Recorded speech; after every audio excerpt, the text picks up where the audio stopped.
Hello and welcome to A Gypsy's Kiss, the vlog. I'm Shelley Carney. And I'm Toby Eunice. Stick with us for a few seconds, and I'll tell you how to reduce your search area down to 4/1000ths of a mile.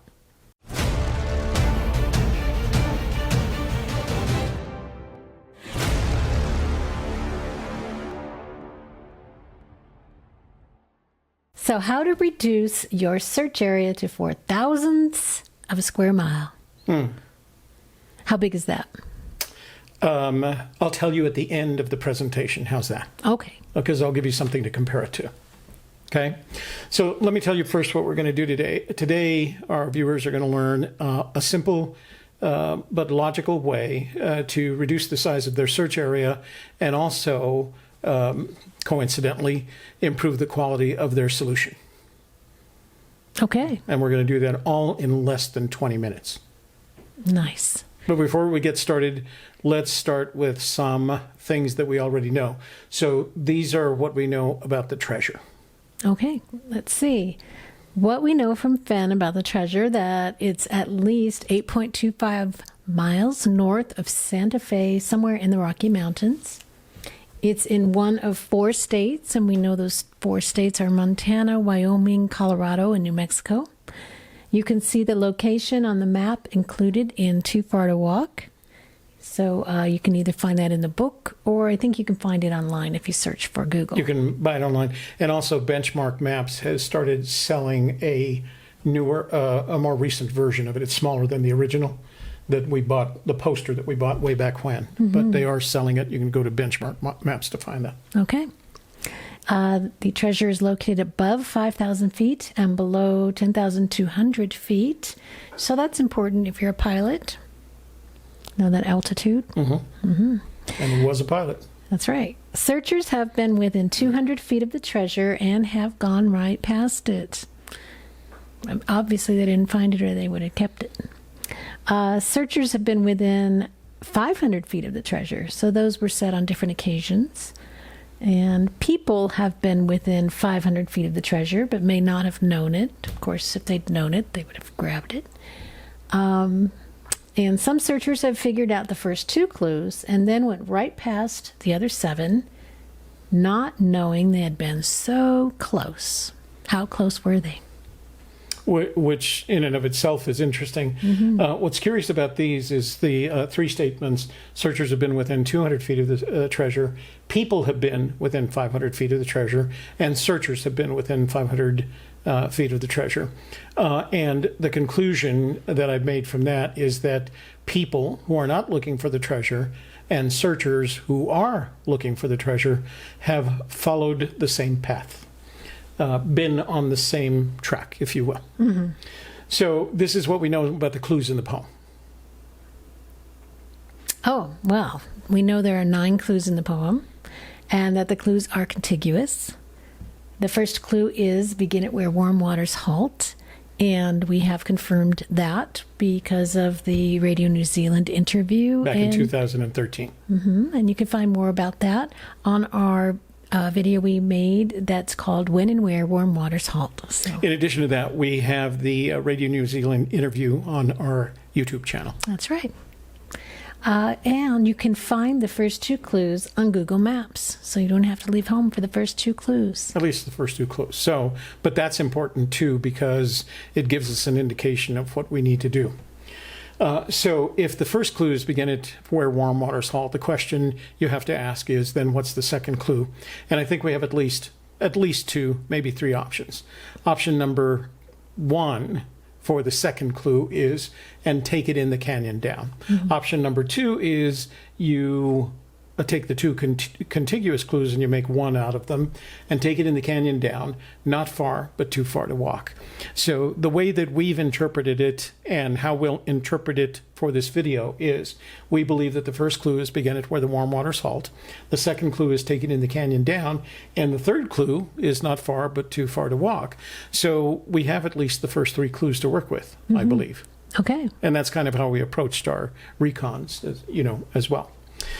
So the question then arises, how far is too far to walk? Well, according to Fenn, too far to walk is 10 miles. He says it in the preface of his book, Too Far to Walk is 2,000 2013 book, Too Far to Walk.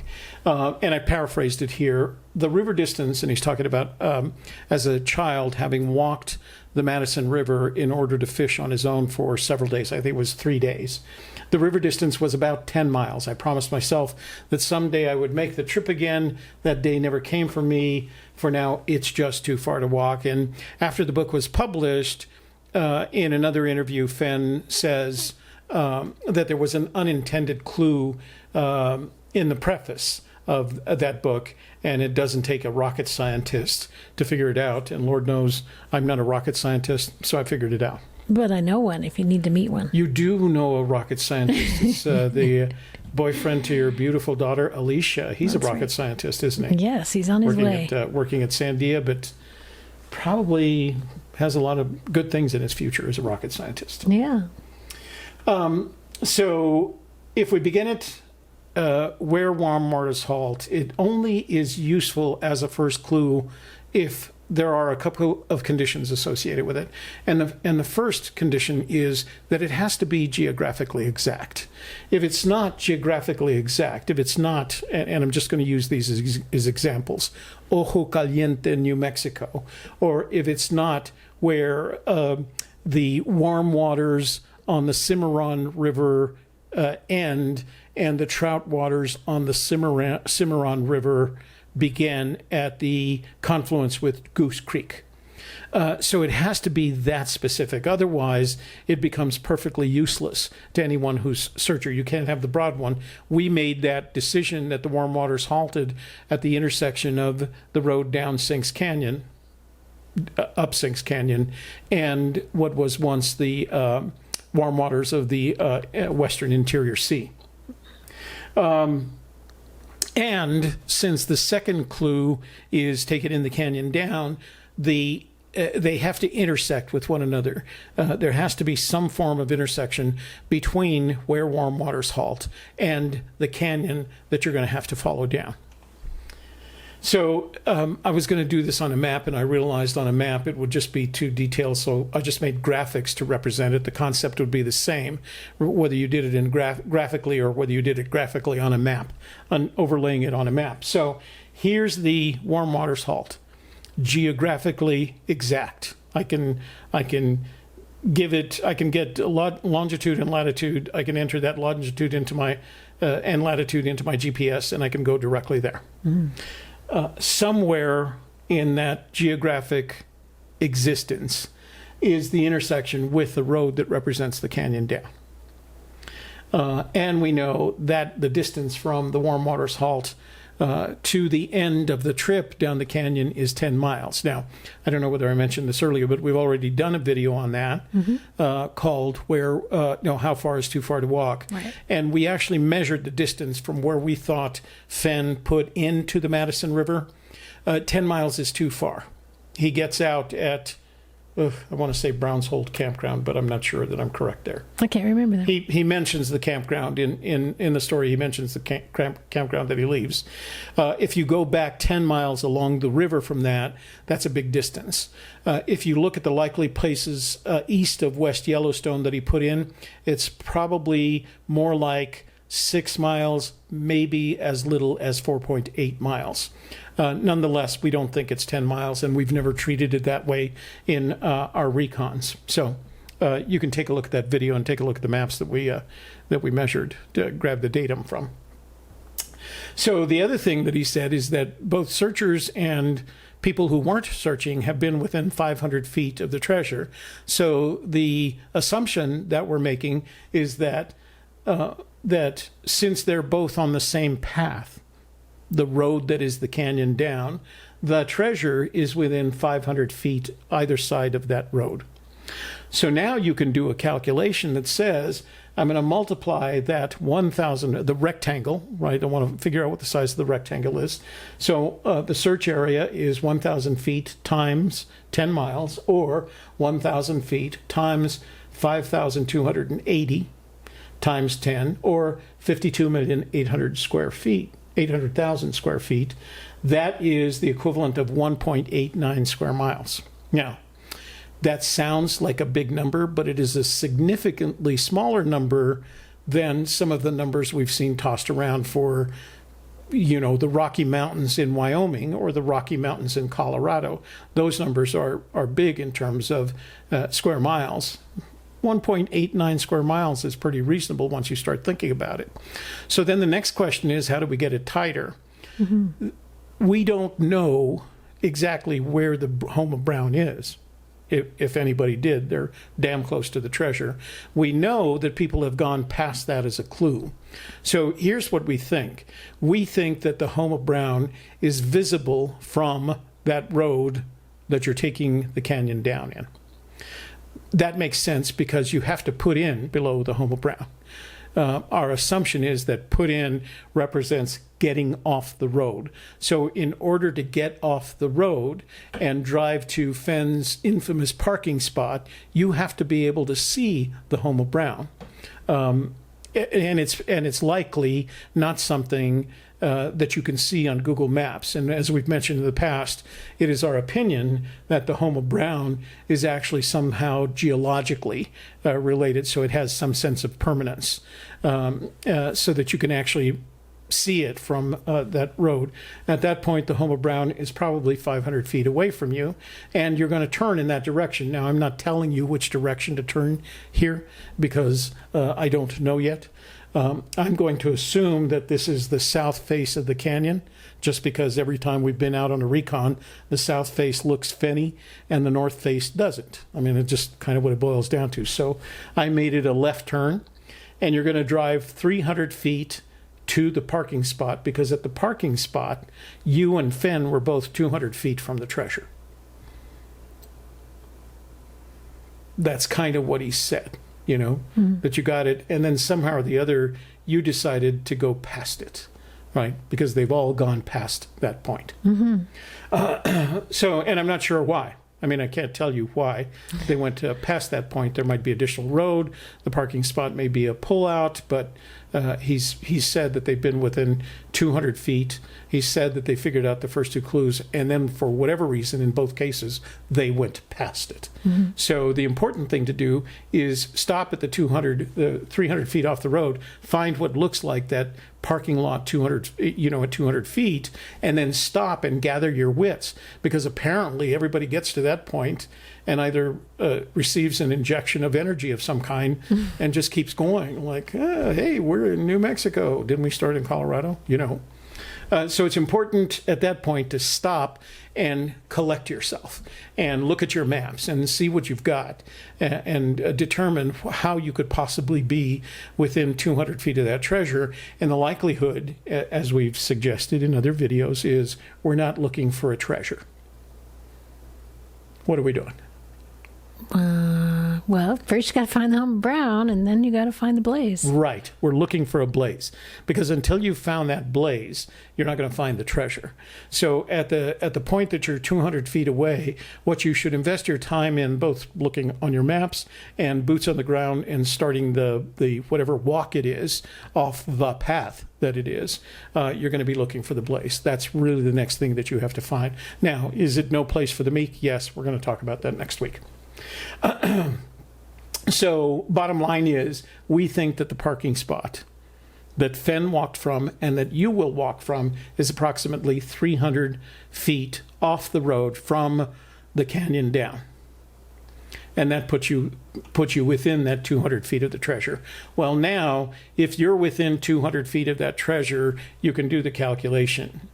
And I'm not going to do it. It's up there. Okay. It's the area of a circle calculation, okay? Mm-hmm. That results in 125,663 square feet, or 4 thousandths of a square mile, which is the equivalent about 2.6 football fields. Now, one of the other assumptions that I've made is that circle, that 200-foot circle, probably doesn't include, and who knows, I'm going to guess that it doesn't include what's behind you already, that it's in front of you from 270 to 90 degrees. That means you've reduced your search area to the half of that circle, the half of the circle in front of you, and that's 1.3 football fields. which is a reasonable amount to search. I could see doing 1.3, even though it's in the woods, it's off the beaten path. 1.3 football fields I can do easily in a week, even at my advanced age. And it makes it reasonable. And it forces me, as a searcher, to sit down and consider whether or not my solution is within the parameters that we've already established, that Fenn and the poem have already established for us. So it's a good way to search for it. So when I hear a searcher say, yeah, we drove from West Yellowstone to Cody, Wyoming, and we didn't find anything, that tells me that you're going to search a lot of area and it's not going to be very fruitful for you. Questions? Okay, so what are you recommending for our searchers today? So number one, don't leave home without it, where it is a solution that indicates the first two clues at least, and that you can geographically pinpoint not only where warm waters halt, but the intersection of where warm waters halt and the road that takes you in the canyon down. Now, you may have to drive down that road to go the full 10 miles and see what you see. I don't think you'll have to drive further than that. But you're gonna have to drive that just to find out, and then you're gonna have to come back and decide where's the put in below the Homa Brown, and then you're gonna have to start searching for the place that the Homa Brown would indicate to you that it's time to put in. So what I'm recommending to searchers is you shouldn't have to drive across Wyoming, across Colorado, or New Mexico or Montana or anything for that. You've got a relatively small search space if you start accepting a couple of simple assumptions and doing the calculations based on that. So don't panic. It's not as big a problem as everybody thinks it is. Okay, so trying to save you some time and some searching and some angst so that you can money. Narrow your search down before you go. Right. All right. And what will we talk about next week? Next week, we are going to tell everybody where they can find the No Place for the Meek. No Place for the Meek. Didn't we do a video on that already? Crossing that river on that suspension bridge? Oh, we did. And that was fun, and it's gotten a lot of hits. People like that it looks like you're about to... What did that one say? That one man said it looked like you were scared, like I was torturing you. Well, that was the first time I walked across the suspension bridge in my entire life. And what you discover about that suspension bridge is if you're going across, you can actually get kind of a rhythm to it. If there's somebody behind you or in front of you that doesn't have the same rhythm, it's like walking across a bridge drunk. Well, or waves. Yeah, exactly. But yeah, okay. So, but this is not that. This is not that. No, this is very different from that. Yeah. Okay. Well, tune in next time to find out about where is No Place for the Meek. And for A Gypsy's Kiss, the vlog, I'm Shelley Carney. And I'm Toby Eunice. Thanks for watching. We look forward to seeing you next week. Bye-bye.